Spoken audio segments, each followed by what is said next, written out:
Hey there, it's Dusty Thunder once again with another Reddit story for you. This one from AITA is titled, Am I the Astronaut for Telling My Neighbor to Grow Up, Get a Life, and Get the F*** Over the Fact That I Painted My House a color he doesn't like? I bought a house in a community without an HOA. I wanted my home to be my home, and that includes making it look the way that I want.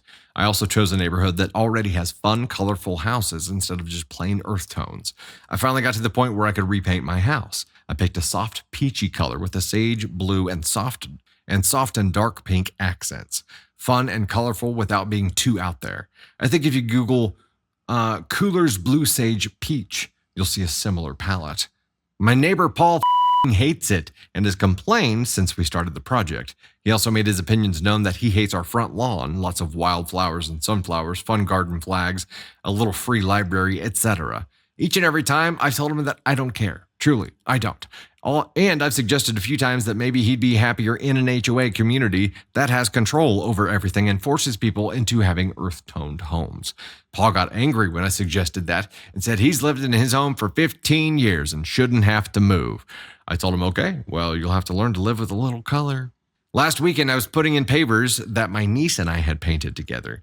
They're all things like ladybugs, turtles, birds, etc. in fun colors. I adore them, and my niece is so excited that she gets to be a part of my home. Paul came over to complain yet again, saying it was all an eyesore, and my niece was here, so I just told him, it's time for you to grow up and get the over what I'm doing with my house. Okay, then. He got even pissier and told me that I have no right to talk to him that way. Do I know who I'm talking to? Etc. I told him to just go away and get a life. If he has so much free time to bitch and moan about a colorful house, maybe he should get a hobby.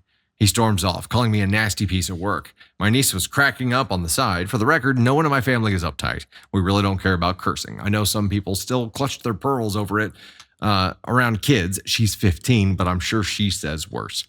Anyway, one of the other neighbors came over to tell me that he's been flapping his yap about how disrespectful I am to talk to him like that. She told me that she knows he's a pain, but that he has been in the neighborhood forever and it's worth being nice to him. I don't know. Is telling him to get a life that big of a deal? Am I the astronaut? No. No. No. No. No. Oh no, he forgot who he was. Do you know who I am?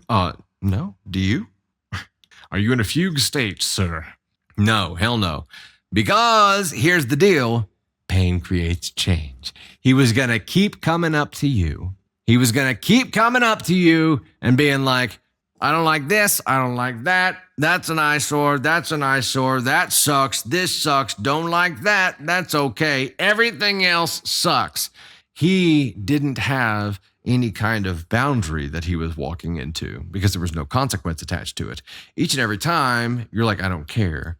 But that wasn't causing any pain for him. So that boundary was ignored. He ignored it. Not enough pain, no boundary. So he just kept walking over it, till finally you hit a button.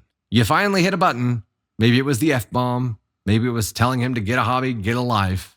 Maybe it was just not being like, oh, yes, sir. Sorry, sir. I'll paint my house whatever color you want right away. You finally backed up that boundary with something other than I don't care and caused him a little bit of pain, enough pain to go bitch to the neighbors. And then what happens always happens. Whoever experiences pain because whoever's pissed off at you went and bitched to them, they come over to try to convince you to go back on whatever you did. Not because they think you're wrong, because they're trying to end their own pain. It's not about him being right or wrong. It's about them not wanting to deal with his bullshit.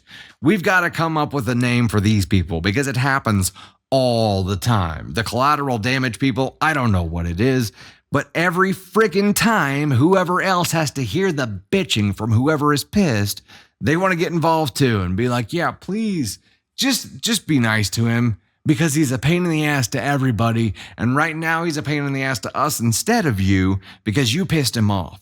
So please stop pissing him off so he'll only be a pain in the ass to you again and we don't have to deal with it. I'm sorry, neighbor. F off and go home. Telling me to concede and pacify this jabroni so you don't have to deal with it is not being neighborly. That's not being a good person. That's not being friendly. Your neighbor coming over and saying that shit is being just as bad as he is. Tell her to get a life and a hobby. Maybe that's a little bit harsh, but again, boundaries have consequences. NTA. And what I said in the beginning about the lights? Feel even stronger about it now. Make sure that he's got a really good view of it. Maybe just do it on the side of the house that faces his property so he can see it. You know what I mean? I think some lighting is in order here. Lighting's fun too. You do like colorful, fun things. You can do a lot of colorful, fun things with lighting. I'm sure he's going to love it.